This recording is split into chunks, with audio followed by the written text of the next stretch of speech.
Monsters University is a fun, if not so acclaimed piece in Pixar's long lineup of animated films. While it wasn't as well received as Monsters, Inc., and definitely has some issues with things such as feeling a bit lacking in its world building, a lot of people still give the movie credit for exploring a new part of this universe we've come to love since we were kids, and for its bold storytelling about finding fulfillment when all of our plans and long-kept dreams just don't work out no matter how much we fight for them. Today, though, I'd like to talk about one aspect of the film that many people, including myself, were disappointed in, and that's in its development of the franchise's main villain, Randall Boggs, and his future rivalry with James P. Sullivan. Now, this is by no means a negative analysis. In this video, I plan to do a thorough examination of the two characters' progression. It's just that we weren't really given much to go on with Randall's descent into a villain besides the start of his and Sully's rivalry being shoehorned near the end of the film. In this movie, he only has a handful of lines compared to the other main characters in the franchise, is treated mostly as someone for Mike to interact with at the start, and largely takes a back seat for the rest of the movie in favor of other antagonists like Johnny Worthington and Dean Hardscrabble. For many viewers, for Randall to go from this adorable backwards lizard to suddenly hating Sully, someone he literally never speaks directly to even once in the entirety of the prequel, was jarring. And if you're a fan of Randall's, your reaction to seeing him do anything in the movie, let alone seeing any character progression, was probably something like this.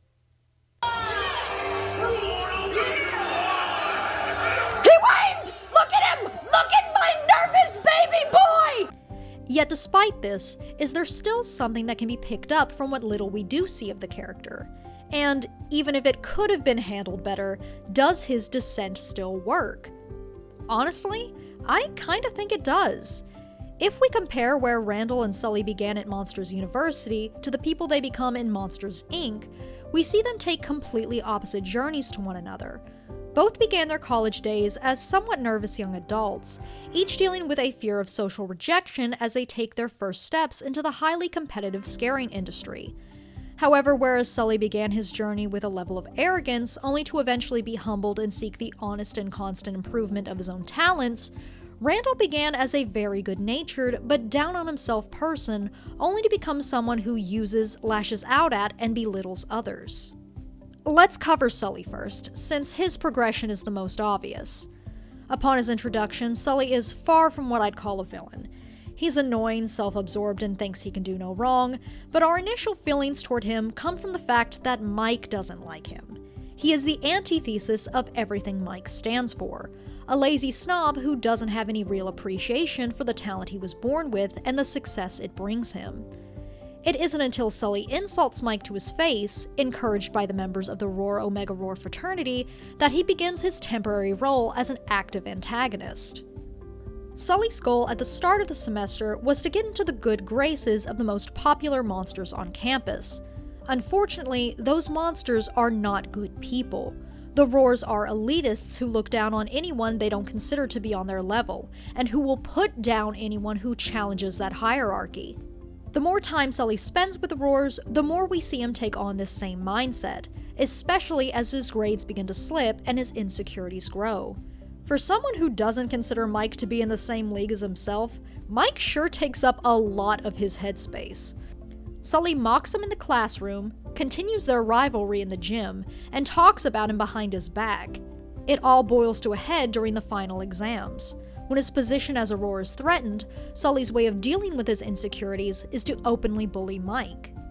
It's worth noting that Sully's behavior during this time is not only petty and childish, it can sometimes be threatening. He repeatedly looms over Mike and acts like he's going to attack him, a habit that gets progressively worse after the two are kicked out of the scaring program. When they return to MU after winter break, he just outright stalks our normally plucky little eyeball, going so far as to break a scream canister as if that's what he plans to do to Mike, as if it's all Mike's fault that he failed. Fortunately, Sully was able to turn over a new leaf after realizing his attitude wasn't going to get him anywhere. Instead of learning from his mistakes and growing as a person, though, what if Sully had doubled down? What if he stayed a bully that hurt others for the sake of his own ego? Or what if he continued to obsessively pin his failures on someone else? well, Sully could have easily turned into Randall. In an ironic twist, Randall, or Randy, is the one given the role of Mike's lifelong best friend at the start of the film, and they bounce off each other very well. Mike shares his knowledge and confidence with Randy to build up the latter's self-esteem, while Randy is the one to try and get Mike to enjoy the fresh start and fun activities that come with the college experience. They don't exactly share the same ambitions, but are supportive of each other's goals. So it comes off as a bit sad when things don't stay that way. This isn't really a case of a friendship breaking apart so much as just fizzling out, because again, the two have very different ideas of success. For Mike, his sense of accomplishment comes from chasing after his dream of being a scarer. Even though he does desire some recognition, it's clear that the journey itself already fulfills him. He's proud of his own efforts. Meanwhile, Randy is more focused on finding a group that he can fit into and desires more external validation. Someone has to tell him he's talented. We can see hints to this inevitable decline of their friendship as early as the night of the fraternity and sorority party. Randy wanted to go to the party, seeing it as possibly their only chance to get in with the cool kids, while Mike wanted to hit the books despite the fact that the semester had barely started. This pattern then repeats in the montage leading to the final exam. One thing you might not have noticed, though, is that Randy is shown to be the one putting the most effort into maintaining his and Mike's friendship. While Randy is glad to help Mike with his studies, Mike barely pays attention to the college events that he and Randy go to. When attending a football game, Mike was reading a textbook rather than enjoying the moment. He's so invested in his studies that he might as well not even be there. This doesn't make Mike a bad person, but it does reveal his more immature, inconsiderate side. There are moments where he's so focused on his own goals that he's even gotten other people injured, such as running over other students when he was reading while driving a scrubber, or indirectly, like when he and Sully abandoned the rest of Uzma Kappa during the toxicity challenge. Therefore, it shouldn't come as a surprise to anyone if Randy isn't completely loyal to Mike when Mike hasn't done much to inspire said loyalty. Even then, it still takes a while before Randy turns his back on him. And I'd actually say that's a pretty harsh way of describing what happened. When Sully bullies Mike during the exams, Randy tries to defuse the situation by suggesting they ignore him and change seats. This is the last positive interaction we see. Other than for a brief glimpse into the dorm to show that they still share a room, there isn't anything else regarding their friendship until the start of the scare games, where Mike enters with Uzma Kappa and begs Randy to join his team. Now, let's really break down this scene here. Imagine you're Randy. This guy you've done your best to help and get along with for an entire semester hasn't done anything wrong to you, but he hasn't exactly tried to be your best bud either. He's just too into what he's doing to spare much time for you. He manages to get himself kicked out of the scaring program, pretty much the only thing the two of you bonded over, by angering the last person he ever should have upset on campus, Dean Hardscrabble. Then, out of nowhere and right in front of a massive audience, he wants you to put your own neck on the line to try to get him back into the program when he himself risks expulsion for said gamble. And you've already agreed to help another team. And said team would probably make your life a complete nightmare if you abandoned them at the last minute, leaving them one man short. And you're someone who already tends to avoid confrontation as it is. I don't think it's an understatement to say that that was a lot for Mike to ask for. And Randy was well within his rights to refuse, if only because he was already a member of the Roars at that point. Randy didn't betray Mike, at least not at this point in the story. The issue for him isn't that he didn't join Uzma Kappa, it's that he himself already knows the Roars aren't good people and still joined them in the first place for the sake of increasing his social status. Further evidence of this is when, as Johnny calls him over, Randy flinches as if he expects to be rebuked simply for talking to Mike.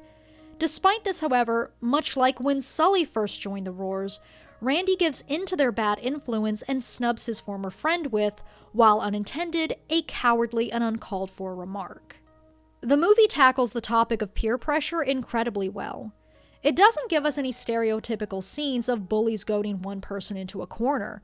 Rather, the film depicts how easy it is for anyone to give into a bad influence without even thinking about it.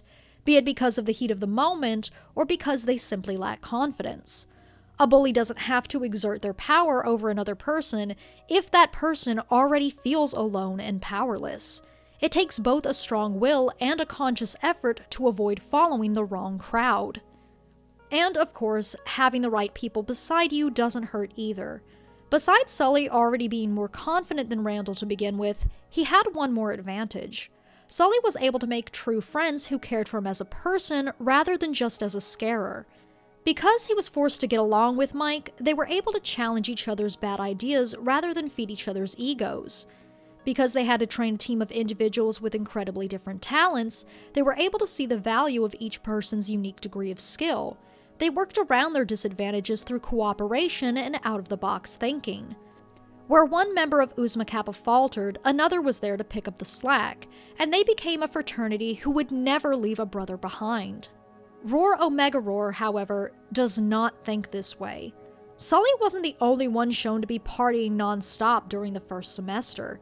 Despite knowing that he was falling behind in his classes, not once are the Roars seen trying to encourage or help him with his studies. They're all his upperclassmen, but none of them ever take on the responsibility of that seniority. They only pull Sully aside when they're giving him an ultimatum, to prove his worth to them or get kicked out. To the Roars, if someone starts to lag behind, they will be left behind with no exceptions. This is the new group that Randy ends up with, and it ultimately comes back to bite him. Eventually, when he does slip up, Johnny and the others drop him just as readily as they did Sully in the first half of the year. After the scare games ended, the Roars approach Sully to invite him back into their ranks. When they appear, one thing you'll notice is that Randy is nowhere to be seen. Even long before that, another point worth considering is that Randy is never shown having moved into the Roar fraternity house. Compare that to Mike and Sully immediately moving into the Uzma Kappa house, even though they joined their fraternity at a later point and there was far less space available. While every university and fraternity is different about when they allow members to live in a house, clearly MU isn't a school that restricts its freshmen to staying in the dorms during the first year. As desperate as Randy was to fit in, I doubt he'd have opted to live out of the house if given the choice, even if it meant a greater chance of hazing. Therefore, excluding him from their house would be a choice solely on the Roars, as much as accepting Mike and Sully into their house would be solely on the Uzmas. For whatever reason, Randy was kept physically separated from the rest of them. It's evident here that he wasn't being treated as a fraternity brother, but as a tool, an exceptional freshman with a useful ability that could help them win the games. When they didn't and Sully was proven to be the better choice, Randy was instantly forgotten. I'm not going to make excuses for all the things Randy did between when he first joined the Roars and when the Roars ditched him.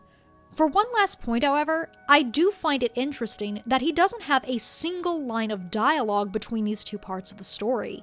He literally stops having a voice of his own, instead becoming an embodiment of all of the horrible qualities the Roars represent. The animators did a phenomenal job to show us glimpses of the old Randy through body language.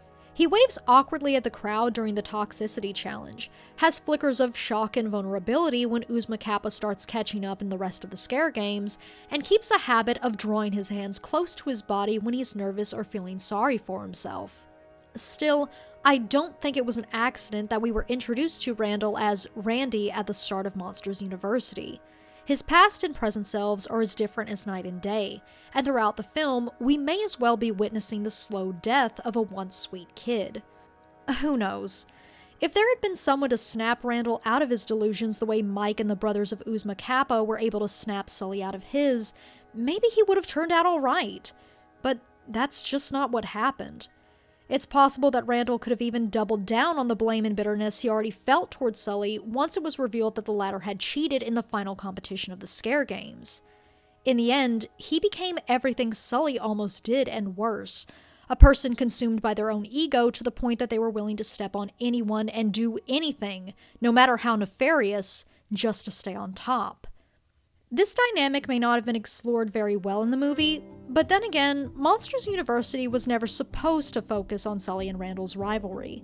It's about Mike and Sully's friendship. I doubt anyone was really supposed to do a deep dive into Randall's change of character. Heck, I only did it because I wrote fanfiction about it years ago. Nevertheless, I'm glad for the subtle comparison Pixar included between Sully and Randall, because it further enriches their conflict going into Monsters, Inc. In both films, these characters aren't so different at the start. It is the difference in their strength of character that separates these two, the choices they make defining them, and making them one of the most iconic hero-villain duos in Pixar's history.